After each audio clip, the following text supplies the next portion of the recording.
Ahojte priatelia, znova vás zdraví Miška. A dneska ideme sa pýtať ohľadom roboty. Ja už kráčam prší. Mám aj mokré vlasy.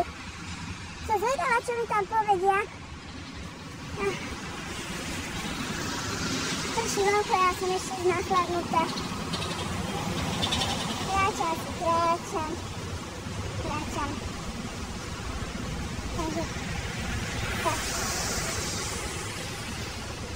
No, bolia nohy.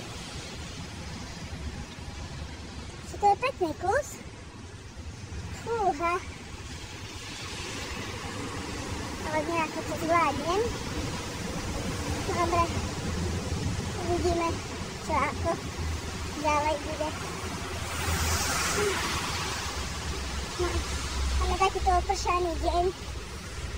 Pršané počasie. Neviem, čo sa, asi sa zbláznilo.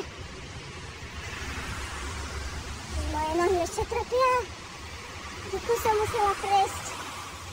Toto.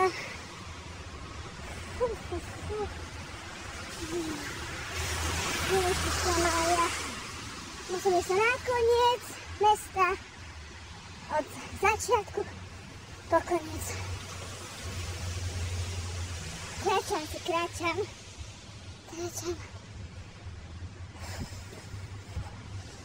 To je... No.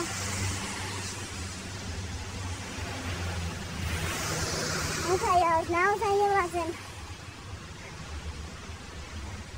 Tak to vyzerá všetko mokré, popršané. Vidíte?